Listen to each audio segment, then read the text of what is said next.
Everyone says I'm lucky. Darnell, the young heir of a wealthy family, is head over heels for me.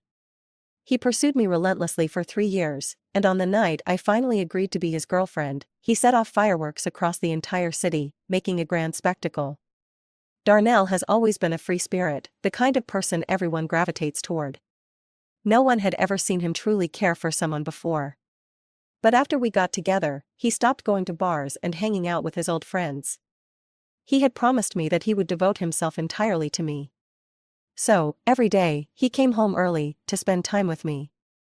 Everyone was betting on how long it would take for him to grow tired of our relationship, but for 3 years, he treated me with unwavering kindness. Last month, he even proposed. We've been together for so long. Everyone thought we were destined to be together, and so did I. But then, out of nowhere, he broke up with me. It was 2 weeks ago, on a morning like any other. I tied Darnell's tie and planted a kiss on his cheek. I smiled softly, "Go to work, now." As usual, Darnell kissed me back on the cheek. Then, casually, he said, "Let's break up." His tone was so nonchalant, as if he were commenting on the weather. I froze, thinking I must have misheard him. "What? Are you joking?" Darnell repeated himself, this time with complete seriousness. "Why?" This time, there was a hint of tenderness in his voice, but it wasn't directed at me. It was for someone else. I've fallen for someone else. She's different from you, lively, like a flame. I couldn't bear to hear more. Enough. Do you remember your promise? You said you'd love me forever, that you'd never betray me. Darnell laughed, his tone dripping with sarcasm. Natalie, how can you be so naive? You actually believed a man's words? Over the 3 years we were together, Darnell had gradually taken over his family's business. He had shed his youthful recklessness and become decisive and commanding. There was an air of nobility in his every move, making him stand out in any crowd. And now, that decisiveness was turned against me. With those words, Darnell left and never returned to our home.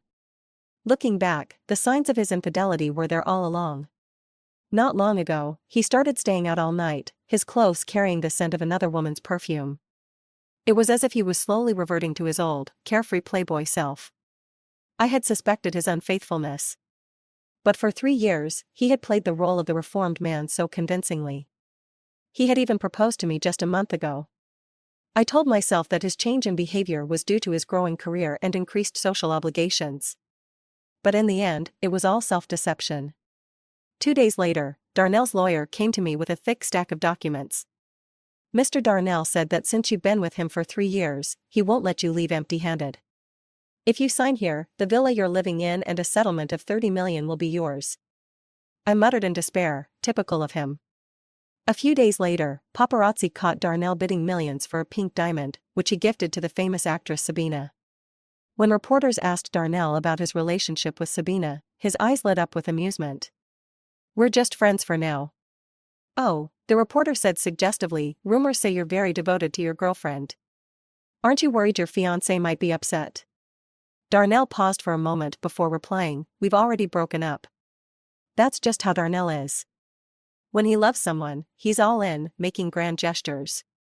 The comments under the news were filled with blessings. Finally, he's broken up with that ice-cold fiancé of his. He and Sabina are a much better match. No kidding, Natalie's family has fallen from grace. She's no match for Darnell. When I saw the reports, I completely lost hope in Darnell and signed the separation agreement. After that, I called my violin teacher, Enoch. "Mr. Enoch, is your friend's orchestra still looking for members? We've been waiting for you. Weren't you reluctant to leave Darnell before?" He had recognized my talent and had repeatedly invited me to join his friend's orchestra, but I had always declined, unwilling to leave Darnell. "We've broken up." He wasn't surprised. "Good. That man was no good for you, and he was holding back your career. I know plenty of talented young men here, younger and more handsome than him. I'll introduce you when you come." His cheerful tone lifted my spirits, and I agreed. Leaving Darnell made me realize how vast my world could be. After planning my future, I finally had a good night's sleep for the first time since Darnell broke up with me. The next morning, my phone buzzed with a news notification. Last night, Darnell had celebrated Sabina's birthday with fireworks across the city, just as grand as before. Later, Darnell and Sabina were seen entering a hotel together and never came out. In the photos, Darnell looked carefree and radiant, his gaze filled with tenderness as he looked at Sabina. He had always refused to carry my bag, but in the picture, he was casually holding a woman's handbag. Even though I had resolved to move on, tears still filled my eyes. The fireworks were dazzling, but like Darnell's love for me, they were fleeting. I pulled myself together and headed to the airport. Life is unpredictable. Just when I thought I was starting a new chapter, I was kidnapped on the way to the airport. When I woke up, my hands and feet were tightly bound, my mouth gagged, and I was at the edge of a cliff. The sea wind was harsh, biting into my skin. One of the kidnappers, seeing I was awake, called Darnell. "Darnell, right? Your fiancée is with us. If you want her alive, bring us 50 million in cash." On the other end, Darnell was unmoved. "Natalie, is this some kind of act to force me back?" He hung up without a second thought. The hope in my eyes, which had sparked when he answered the call, dimmed as he coldly ended it. Darnell thought this was all a ploy to drag him back from Sabina's bed. The kidnapper was stunned. I thought Darnell was crazy about his wife. Why is he acting like this? "Boss, did we grab the wrong person?" The man with a scarred face frowned. "No, this is definitely Darnell's fiancée, Natalie." They weren't completely clueless. After checking online, they quickly figured out the truth. Damn it. That scumbag changed his mind, and now we've got the wrong person. The scarred man said, "Lee, call Darnell on video." That jerk's moved on. He's probably still in bed with another woman. A video call won't change anything. The scarred man gritted his teeth. They were together for 3 years. I don't believe Darnell would really abandon her. Again, Lee called Darnell, but he hung up. He called again, and again, Darnell hung up. On the third try, Darnell finally answered, his expression annoyed. "Natalie, are you still at it? Can't you stop with this act?" His hair was disheveled, his shirt slightly open, revealing love bites on his collarbone, as if someone had staked their claim. The background was a hotel room, with clothes scattered on the bed. Someone whispered something in his ear, and his tone softened. "Be good, I'll be done soon." The camera angle was narrow, so I couldn't see the person beside him, but I noticed a small red mole on her ear. It was Sabina. In this life-threatening situation, it didn't matter who Darnell was with. I just hoped that, for the sake of our 3 years together, he would believe me this once and save me. Lee pushed me to the edge of the cliff. "We're real kidnappers, not actors. Transfer 50 million to our account, or we'll make sure your woman dies a gruesome death." Darnell's brow furrowed, but then he laughed. "Natalie, where did you find these actors? They're really committed to the act." This angered the kidnapper, who pushed me even closer to the edge. "I told you, we're not actors. This isn't a game." The sea wind whipped around us, and I felt like a bird caught in a storm, teetering on the brink of falling. Tears welled up in my eyes as I pleaded with Darnell, shaking my head desperately. "I'm not acting. Please, believe me just this once. I'm still young. I have a future ahead of me. I don't want to die in the cold, dark sea." Darnell's eyes were filled with disgust. "Natalie, you're such a good actress. It's a shame you're not in the movies." The kidnapper grew even angrier. "Do you believe me now? Should I really throw her into the sea?" Darnell sneered. "Go ahead. Don't just talk about it." The scarred man realized that Darnell truly no longer cared for me. They weren't going to get any ransom from him. He signaled Lee to hang up and let me go. They were after money, not a life. But Lee was too enraged by Darnell's words. "You asked for it. Don't regret it." In the next moment, Lee pushed me off the cliff. Out of the corner of my eye, I saw Darnell's mocking smile turn to shock, his eyes wide with disbelief. In the air, I heard his desperate scream, "Natalie." Or maybe it was just my imagination. I plunged into the sea. Every part of my body felt shattered, the pain unbearable. The water was so cold. As I sank, my vision darkened. The air in my lungs grew thin, and I lost consciousness. When I woke up again, I was in a hospital, my body wrapped tightly like a mummy. Beside me sat a handsome man.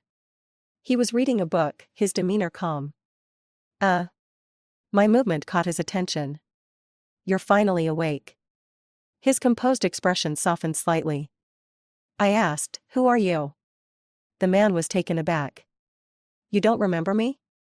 I tried to recall, but my mind was blank. The more I tried, the more my head hurt.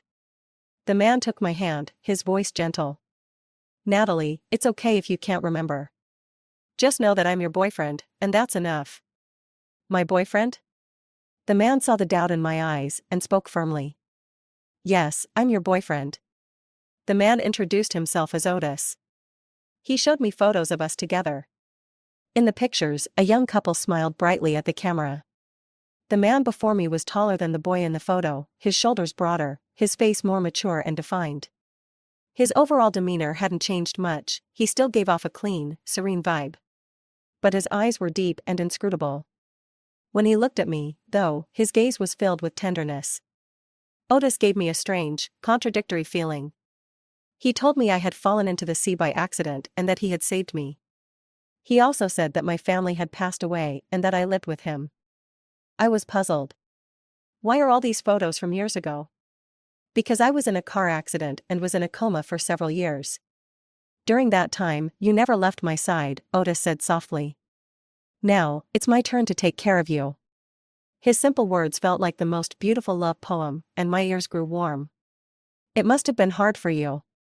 Otis leaned down and gently hugged me. "You've been through more than I have.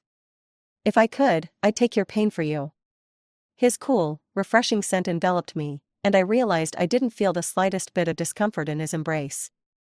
My body relaxed completely, and my cheek instinctively nuzzled against his. I began to believe that he really was my boyfriend. After I woke up, Otis stayed by my side constantly, as if I were some precious treasure he had recovered. "Don't you have a job?" Otis smiled. "My most important job is taking care of you," he said as he peeled an apple for me. "Also, you used to call me Otis." I thought calling him by his first name would feel awkward. But when I said it, it felt natural and intimate, as if it had always been that way. I must have called him that before. Over time, as my body slowly recovered, I began rehabilitation. That's when I understood what Otis meant by, "I've been through more than you." Rehabilitation wasn't just hard, it was agonizing, even despairing at times. It felt like walking through a dark tunnel with no end in sight. But Otis was always there, a guiding light urging me forward. After countless failures, I felt hopeless and even resented him for his constant encouragement. One day, after falling during a session, I stayed on the ground, refusing to get up. When Otis tried to encourage me, anger and frustration overwhelmed me. Otis didn't understand how much pain I was in. All he could say was, "You'll get better." "I've been through this too." In a fit of rage, I bit his arm. My teeth sank into his flesh, and for a moment, I felt a twisted sense of satisfaction. Only when I tasted blood did I realize what I had done. I apologized profusely, but Otis simply kissed away my tears. "Because you're Natalie, you can do anything to me." His eyes were filled with forgiveness, as if no matter how badly I treated him, it was okay. Filled with guilt, I pushed myself even harder in my rehabilitation, for both our sakes. A year passed. Finally, I could walk and run like a normal person. On the day I was discharged, Otis proposed to me. Of course, I said yes. I moved back into the home we had shared. As soon as I entered, the staff greeted me warmly and familiarly. "Welcome home, miss. We're so glad you're okay. We've been worried about your health." Their faces were unfamiliar, and the house felt foreign to me. I even had to ask the staff where the bathroom was. I told myself this was normal. After all, I had lost my memory. Though the house felt unfamiliar, the decor was exactly to my taste, I must have arranged it myself. The staff also knew my preferences, remembering what I liked to eat and what I didn't. But when I entered the walk-in closet, a strange feeling crept over me again. The spacious closet was mostly filled with my clothes, with only a small section for Otis's. But all my clothes still had their tags on, they were brand new. There was no trace of my past life here. "Do you like these clothes?" "I had my secretary buy them in your size," Otis said, appearing behind me unexpectedly. "Where are my old clothes?" Otis replied, I donated them. You always liked wearing the latest styles. You never kept out-of-season clothes. I wondered if I had really been that wasteful. Don't you like them? I can take you shopping tomorrow to pick out new ones. Looking into Otis's gentle, caring eyes, my doubts melted away, replaced by guilt. He had always been so good to me. Even if my parents were still alive, they couldn't have treated me better. I shouldn't have doubted him. I'm sorry. Otis guessed what I was thinking. He hugged me gently. His voice was soft as he spoke. It's okay. You've lost your memory. It's normal to feel sensitive. With my cheek against his chest, I could hear his heartbeat, steady and reassuring. 6 months later, Otis and I got married. I had no family, and Otis wasn't close to his either. In all the time we'd been together, he had never mentioned his parents. He didn't bring them up, and I didn't ask. So, we decided to have a destination wedding. Otis was a gentle man, except in the bedroom. His calm eyes hid an undercurrent of possessiveness. When I looked at him, he would kiss my tear-stained eyelids. Don't look. This side of me is ugly. But Otis was still Otis, even if he had stepped down from his pedestal and into the mundane world. I didn't dislike this side of him. After all, I wasn't the only one who found joy in it. Life after marriage with Otis was peaceful and happy. Otis had started a company, and his work was sometimes busy, sometimes relaxed. As for me, it seemed I had a natural talent for music before losing my memory. With the help of a violin teacher Otis hired, I picked up the instrument again. Later, I joined an orchestra. A year into our marriage, we welcomed a lovely daughter, Elaine. Our little family of 3 was full of joy. But 2 years later, Otis's father fell seriously ill, and he had to return home that very night. I could tell Otis didn't want me to go with him, but he also didn't want to leave me alone. He was terrified of being apart from me for too long. The accident I had been through seemed to have left a deep scar on him. He was afraid of losing me. Since the accident and my memory loss, we had never been apart for more than 2 days. When I traveled with the orchestra for performances, he would accompany me. When he went on business trips, he would take me along. Every time I finished work, Otis would always be there to pick me up, right on time. My colleagues often teased, "Your husband is such a clingy sweetheart." In the end, Otis decided to take Elaine and me with him when he returned home. As the plane landed, the momentary weightlessness left me feeling uneasy, as if something was about to spiral out of control. At the airport, Elaine wanted ice cream, so I took her to get some while Otis went to collect our luggage. When I returned with Elaine, I saw Otis talking to a young man. I recognized him. It was Otis's younger brother, Darnell. Just before we left, Otis had shown me his family photo album and introduced me to his relatives. He had specifically asked me if Darnell looked familiar. I shook my head. Is he important to me? Otis closed the album and said casually, "He's nobody important. Just stay away from him. He's not a good person." Now, Darnell was smiling and saying, "Brother, you've finally come back." Otis's tone, however, was cold. "Why are you the one picking us up?" I thought to myself, Otis really doesn't get along with his family. Given Otis's gentle nature, it must be his family who had wronged him. This made me feel a bit hostile toward Darnell, even though I had only just met him. I walked over to Otis. Darnell, who had been chatting with Otis, suddenly froze when he saw me. His expression shifted from disbelief to something more emotional, his eyes reddening. "Natalie, I knew you were still alive." But when he noticed me holding Otis's hand and leading a little girl, his face darkened. "Who are they to you?" I was confused by this stranger's tone. "Do we know each other?" It felt strange, as if he were accusing Otis of being my secret lover. "You don't remember me?" Otis answered for me. "A few years ago, Natalie had an accident and lost her memory." "Shut up. I wasn't talking to you." I frowned. Otis was his older brother. How could Darnell speak to him like that? No wonder Otis rarely came back. "Darnell isn't usually like this," Otis said apologetically. "He must be having a bad day." Even now, Otis was defending his brother. But the way Darnell glared at him, full of resentment, showed that his brother didn't appreciate it at all. I felt sorry for Otis. Just then, Elaine spoke up. "Daddy, hug, hug. Her voice seemed to strike Darnell like a thunderbolt. The worst possible scenario had just been confirmed. Furious, Darnell's face twisted into something terrifying. He grabbed Otis by the collar and punched him. Otis stumbled back, caught off guard. A bright red mark appeared on his handsome face. Darnell moved to strike again, but I stepped in front of Otis. "What's wrong with you? Are you insane? You're yelling at me for him?" Darnell looked both shocked and hurt. I was even more convinced he was crazy. Otis was my husband. Why wouldn't I defend him? Then, Darnell looked at Otis behind me and seemed to realize something. He accused, "Otis, you could have blocked that. Why didn't you? You let me hit you on purpose, so Natalie would feel sorry for you and hate me, didn't you?" He gritted his teeth. "You're such a hypocrite."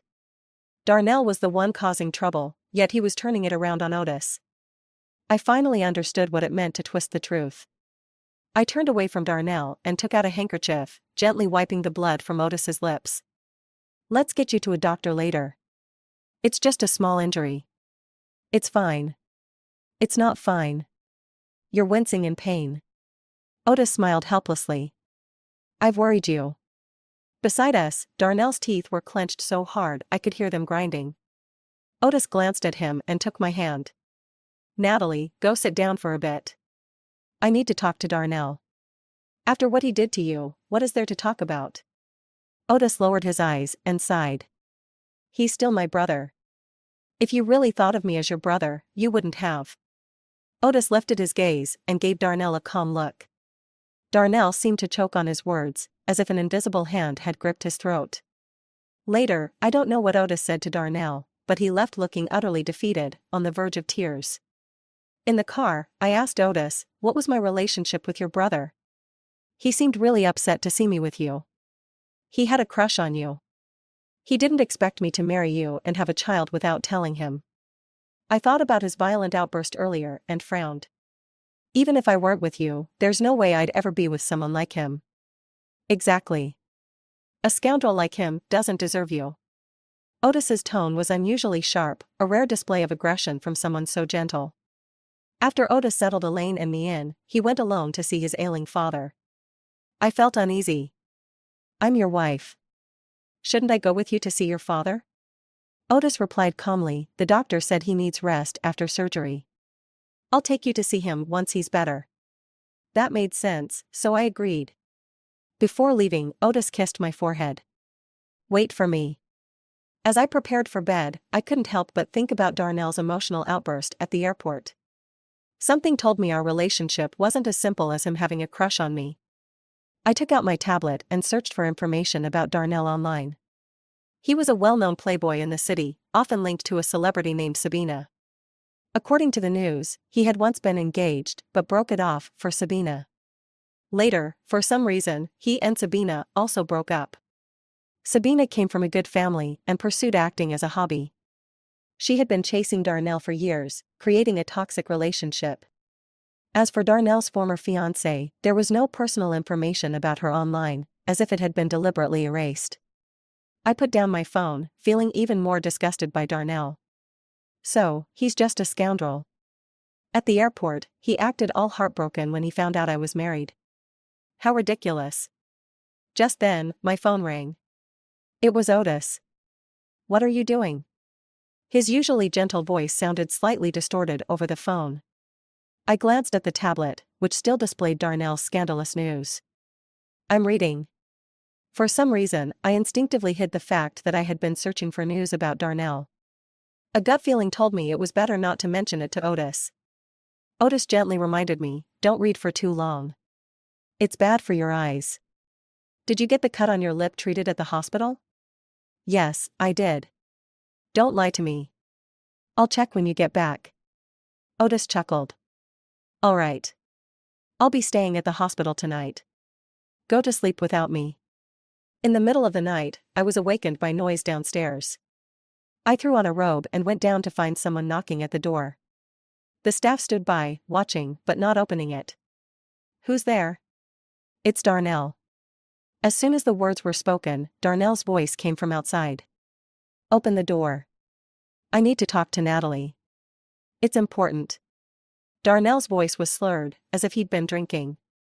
He kept pounding on the door, shouting loudly. Through the doorbell camera, I saw the neighbors across the street come out to see what was happening. "Let him in," I said. The staff hesitated. "Sir instructed us not to let anyone in to disturb you except him." I frowned. "If Darnell keeps making a scene, the whole neighborhood will wake up." The staff remained firm.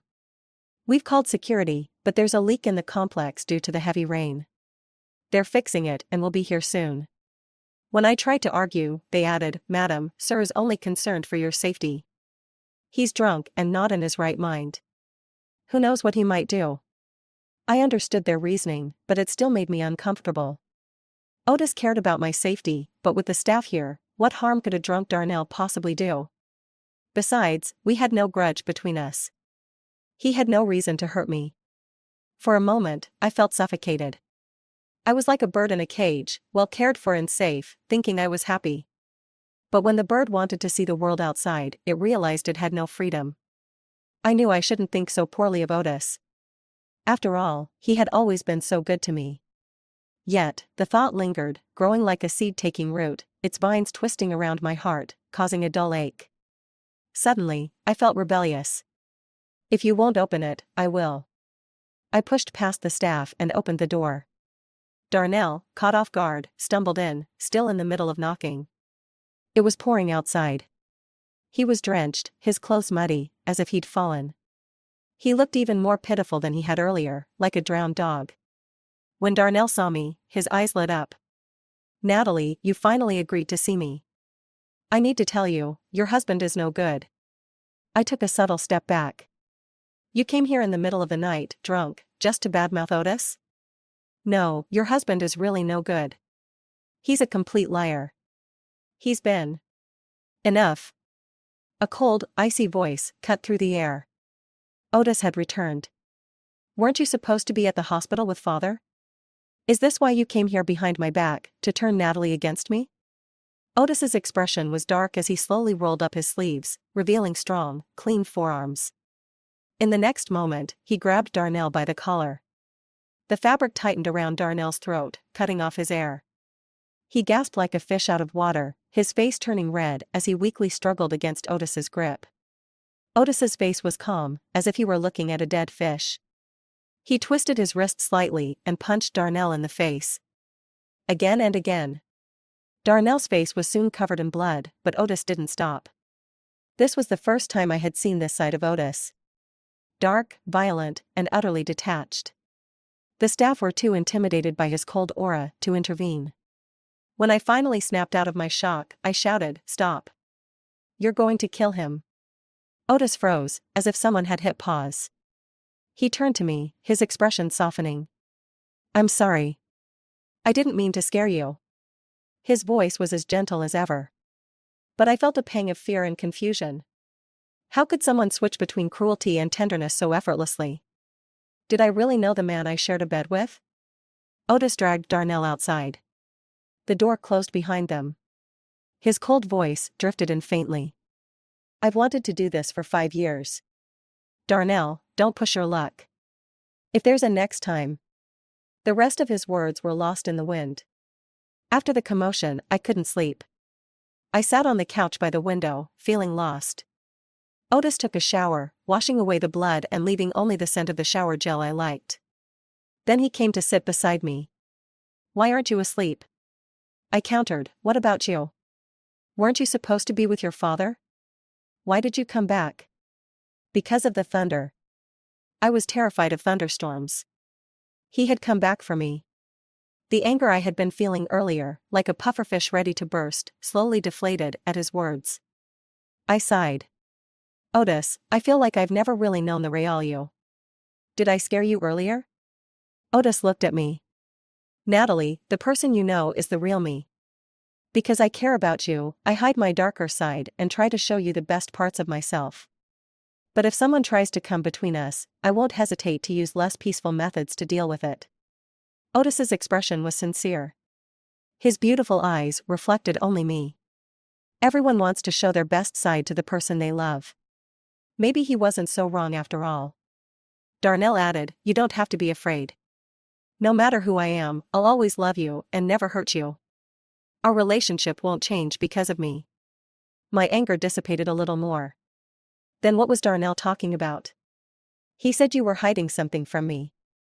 I don't know. I widened my eyes. You don't know, and you still hit him? He was going to badmouth me and ruin our relationship. Otis's cool fingers brushed my cheek, sending a shiver down my spine. You saw it today, I'm not a good person. I'm only good when I'm with you. You, Before I could say more, Otis's lips silenced me. It's such a beautiful night. Let's not waste it on that nuisance. Okay, Natalie? His voice was husky, and the way he said my name was filled with an indescribable tenderness, as if I were caught in a sweet, sticky web. Lost in his gentle assault, my mind turned to mush, unable to think. I only vaguely remember Otis picking me up, kissing me as he drew the half-open curtains. Through the heavy rain, I thought I saw someone standing outside. But maybe I was mistaken. What fool would be out in the rain in the middle of the night? When Otis's father was moved out of the intensive care unit, Otis took Elaine and me to meet his parents. At first, the elderly couple seemed a bit uneasy around me, but as they grew more familiar, their attitude toward Elaine and me softened. His mother, in particular, even took off the bracelet she was wearing and placed it on my wrist. It was said to be a family heirloom, passed down to the next generation's daughter-in-law. Otis has always been cold and independent since he was a child. We never had to worry about him, but we were afraid he might end up alone. With you by his side, we feel at ease. Before we left, I saw Darnell. His face was covered in bruises, his handsome features now a mess. He walked with a slight limp. That night, Otis had really done a number on him. At that moment, Elaine was fussing for water, so Otis took her to get some. I had gone to the restroom, so neither of them was with me. I called out to Darnell. His eyes lit up. That night, you said Otis was hiding something important from me. What was it? After all, Otis had been my partner for years.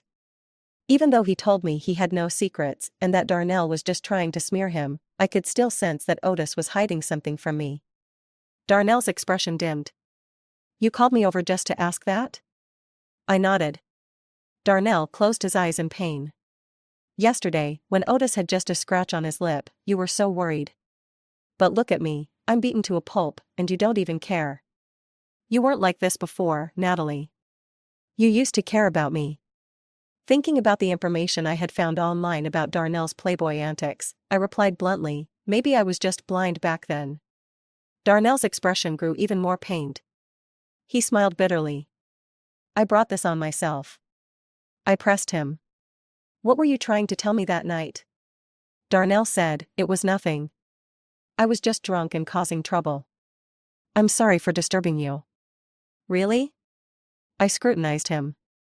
Darnell avoided my gaze and forced a smile. Yes, really. As I was about to walk past him, a woman's coquettish voice called out from nearby. Darnell. Don't walk so fast. Wait for me. When she reached us, she took one look at me and stumbled back, her face turning pale. Natalie. Are you a ghost? It was Sabina, the woman who had been entangled with Darnell for years. I had seen her information when I was searching for news about Darnell. Shut up. Of course, she's real. Darnell snapped, his face darkening. And can you stop following me? You make me sick. Sabina ignored him and continued to scream hysterically. You're alive. How are you still alive? Why are you still alive? Darnell frowned. This is a hospital. Can you stop making a scene? I had no interest in getting involved in their drama and turned to leave. As I rounded the corner, I saw Otis waiting for me. He took my hand. Let's go. Otis, you saw me talking to your brother just now, I said, studying his profile. Aren't you worried he'll badmouth you to me? I don't want any misunderstandings between us. If you have doubts, it's better to clear them up with him, Otis said calmly. Besides, I've done nothing wrong, so I have nothing to fear. Otis's confidence made me feel like I was overthinking things. A few days later, his father was discharged from the hospital. To celebrate, Otis held a family dinner, and Sabina showed up. Darnell frowned. Why is she here? Servants, get her out of here. Several staff members approached Sabina. Mr. Darnell doesn't want you here. Please leave. Sabina was furious. Darnell, you said you loved me. Why are you pushing me away? What does she have that I don't? When she was dead, you couldn't forget her. Now that she's alive, are you going to? Enough. Darnell glared at her, then turned to me, flustered. Natalie, don't listen to her nonsense. I broke up with Sabina 5 years ago. She's the one who keeps clinging to me. Sabina's face twisted in anger. She hadn't expected Darnell's first reaction to her outburst to be defending me. I was confused. 5 years ago was when I had my accident. Coincidentally, that was also when Darnell broke up with Sabina. Was my accident connected to them? Otis, who had been silent until now, finally spoke. Enough. This is between you and Sabina. Don't drag Natalie into it. He gave Darnell and Sabina a cold look. Though his gaze was calm, it felt like a heavy weight pressing down on them, silencing them. Otis and I went to the living room. Even as we walked away, I could feel Sabina's venomous glare on me. I had a feeling this wasn't over. Sure enough, the day before Otis and I were set to leave for abroad, Sabina sent me a text. Natalie, don't think you've won. Your so-called happy life has been a complete lie from the start. I asked her what she meant. Sabina wanted to meet at a cafe, but I refused. I hadn't forgotten the hatred in her eyes that day. Curiosity kills the cat. While the truth was important, I had already died once.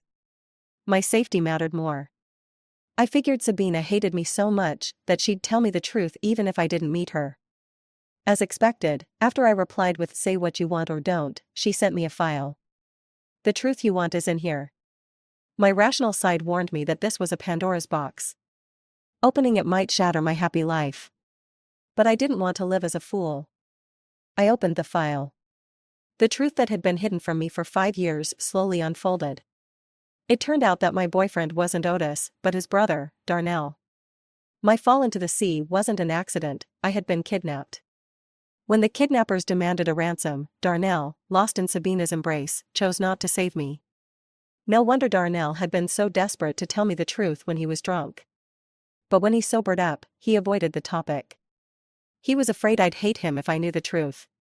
And Otis, the man I trusted most, had deceived me the most. I gripped my phone tightly. My seemingly perfect life was built on lies, and now it was crumbling. I didn't regret learning the painful truth. Facing the pain was better than living as a fool. After all, pain fades with time, like a wound that eventually heals, even if the process is agonizing. Otis entered the room. He had already packed our luggage and, seeing me still sitting on the couch, didn't scold me for not packing. Instead, he asked gently, "Do you need me to help you pack?" Otis was as tender as ever, but now he felt like a stranger. "Otis," I called his name, "we need to talk." I showed him the file Sabina had sent me. Otis glanced at it and set it aside, his expression calm, as if he had been expecting this day. "Do you have anything to say?" Otis sighed softly. "Natalie, those aren't happy memories. It's better to forget them." I insisted, "This is my life. I have the right to know the truth. You were badly hurt back then. I was afraid that knowing the truth would break you. I wanted to wait until you were stronger before telling you. Later, I became selfish. I thought it would be nice if your heart belonged only to me." Otis explained calmly. "But I never planned to hide it from you forever. The day I brought you back home, I was prepared for you to find out." Otis was surprisingly candid, his eyes clear. The words of reproach on my lips suddenly felt hard to say. "So, who are you really to me?" Otis said we had grown up together and were very close. If nothing had happened, we would have gotten married. On my birthday, he had planned to confess his feelings to me but got into a car accident and was in a coma for 3 years. When he woke up, I was already Darnell's girlfriend. It took him 2 years to recover, and he had no intention of disrupting my life. But when he saw how unhappy I was, he came back for me and, by chance, saved me. I just brought you back to the path you were meant to be on, Natalie. I whispered, were you so sure that if nothing had happened, I would have chosen you? We were meant to be. I belong to you, just as you belong to me. His tone was calm, but there was a hint of obsession beneath it. If you really had no feelings for me, you wouldn't have stayed with me, even if I told you I was your boyfriend, right? He had a point. But it didn't change the fact that my happiness was built on lies. I pressed my lips together, my face pale. I need some time to process all this. All right, we'll go home later. Otis, noticing how pale I was, poured me a glass of honey water. Natalie, I'm sorry. This time, I've hurt you. I turned my head away, avoiding his gentle gaze. I was afraid I'd soften too easily and forgive him. I met Darnell at a cafe. Otis had deceived me for 5 years without a single slip. I couldn't fully trust his confession. As soon as we met, I got straight to the point. Sabina told me about our past. So you know. Darnell smiled bitterly. You must hate me now. No, I've forgotten those things. I can't feel love or hate for them. My tone was flat. I just think you're disgusting. Darnell's face turned ashen. He said bitterly, I was deluding myself. I'm not even worthy of your hate. I felt nothing. What a scumbag. Where was all this regret when it mattered? Now he was putting on this pathetic act of devotion. Who was he trying to fool? I took a sip of coffee. Can you tell me about my past with Otis? Perhaps out of guilt, Darnell nodded. All right, I'll tell you everything. From Darnell, I confirmed that Otis hadn't lied to me this time. But I also learned something unexpected. After getting the information I needed from Darnell, I was about to leave when he stopped me. What else? Darnell looked at me hesitantly. He took a large gulp of coffee, as if steeling himself, and said, actually, you didn't just lose your memory once. I widened my eyes. What do you mean? Darnell explained, back then, when Otis had his accident and was in a coma, you were so distraught that you had a car accident on your way to see him. You were fine, but a blood clot in your brain caused you to lose all memories of Otis. I think your second memory loss was a result of that earlier injury. That's when I took advantage of the situation and pursued you. It took years, but I finally succeeded. But even though you had lost your memory, a part of you still remembered Otis. You'd cook the dishes he loved, and sometimes you'd accidentally call me Otis. It drove me crazy with jealousy, but there was nothing I could do. Then I met Sabina. She reminded me of you before the accident, bright, passionate. Most importantly, Sabina liked me, so I let her get close. I thought I didn't love you but just the type of girl you were. Later, I realized how wrong I was. You're irreplaceable. These years have been torture for me. I regret not saving you from the kidnappers. I've missed you so much. I've been relying on sleeping pills to get through the nights. Natalie, I'm sorry. Darnell covered his face, his expression filled with pain. Seeing him like this, I felt nothing but disgust. I raised my hand and slapped him twice. Darnell, you can lie to me, but don't lie to yourself. You're the one who deceived me, pursued me, and then hurt me without a second thought. Now you're putting on this act of devotion. Who do you think you're fooling? It's pathetic. Natalie, I really regret it. Once I realized my feelings, I broke up with Sabina. She's the one who kept clinging to me. I cut him off with a cold laugh. If you really loved me, you would have killed yourself after hearing I was dead. But look at you, you've been living just fine, eating well, sleeping well. I lost my life, but you lost your love. Did you think your apology would make me forgive you? Keep dreaming. I turned and left. Darnell, shaken by my words, staggered. He wanted to explain but couldn't find the words. I also realized that Otis was different to me. Both had deceived me, but I had no hesitation in slapping Darnell, while I calmly sought an explanation from Otis. Perhaps, as Otis had said, I loved him, whether before or after losing my memory. As I left the cafe and headed to the parking lot, a car suddenly sped toward me. The driver was Sabina. Her face was twisted with rage as she screamed, "Die!" It all happened too fast. I couldn't get out of the way in time. Just as the car was about to hit me, Darnell rushed over and pushed me out of the way. My world spun. When I came to, Darnell was lying on the ground, covered in blood. Sabina, her car crumpled against a pole, was trapped inside, screaming hysterically. Darnell, why did you save her? Do you love her that much? Darnell, blood pouring from his mouth, smiled at me. This time, I finally saved you. Chaos ensued. Police cars and ambulances arrived, their sirens blending into a cacophony of noise. Sabina was taken away by the police, still cursing me to die. Darnell was rushed into the emergency room. I called Otis. It was too complicated to explain over the phone, so I just told him Darnell was in the hospital and he needed to come immediately. Otis arrived quickly. He looked panicked and grabbed my shoulders. Are you okay? I shook my head. Your brother's the one who's hurt. He saved me.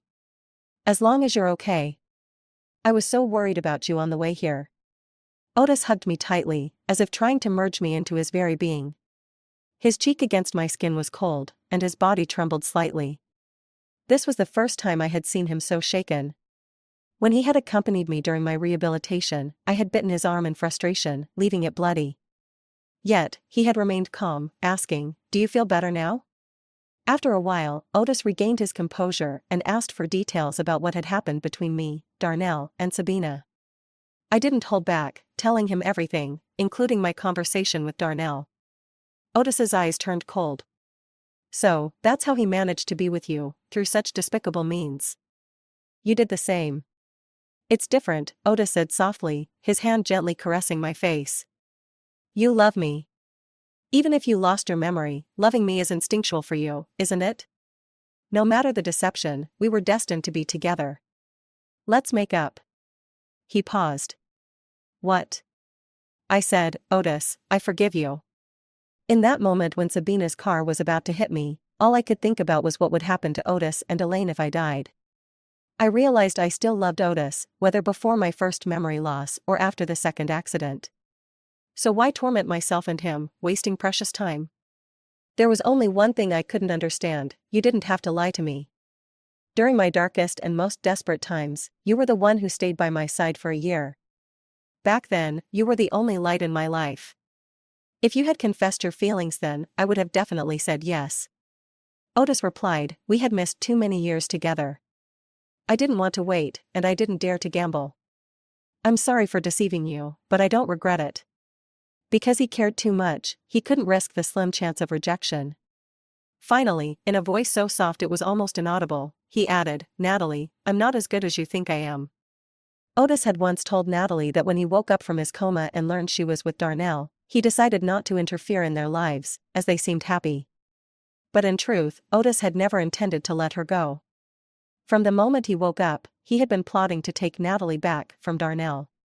Even if Natalie had seemed happy with Darnell at the time, the concepts of selflessness, blessing, and letting go didn't exist in his dictionary. Marriages could end in divorce, and Natalie and Darnell were only dating. Back then, Otis didn't know Natalie had lost her memory. He didn't resent her for being with Darnell during his coma, or for not visiting him for 3 years. He believed Natalie was too good a person, it must have been Darnell who kept her away. He was convinced of this. During his recovery, Otis kept a close eye on the woman he considered his. Though he was abroad, he had people secretly take photos of Natalie's daily life and send them to him. When Natalie was kidnapped, it was his people who discovered it in time and saved her. Later, as if fate were on his side, Natalie lost her memory. He finally became her boyfriend, and eventually, her husband. In his eyes, his brother was a fool. If it were him, he would never betray Natalie just because she had feelings for someone else. As long as he was the one by her side, that was enough. People needed to know when to be content. Excessive greed would only lead to ruin. If Natalie ever developed feelings for someone else, it would be that man's fault. All he had to do was quietly remove him. After the surgery, Darnell barely survived but lost both his legs and would spend the rest of his life in a wheelchair. Sabina, charged with attempted murder, was sent to prison. Darnell's family was furious at Sabina for ruining their son's life and took revenge on her family. Once a powerful family, they soon fell apart and went bankrupt. When Sabina was eventually released from prison, she would face a life of hardship. Before leaving, I went to see Darnell. The once proud young heir of a wealthy family now looked a decade older, his hair streaked with gray. His eyes were filled with weariness and despair. When he saw me, a glimmer of life returned to his gaze.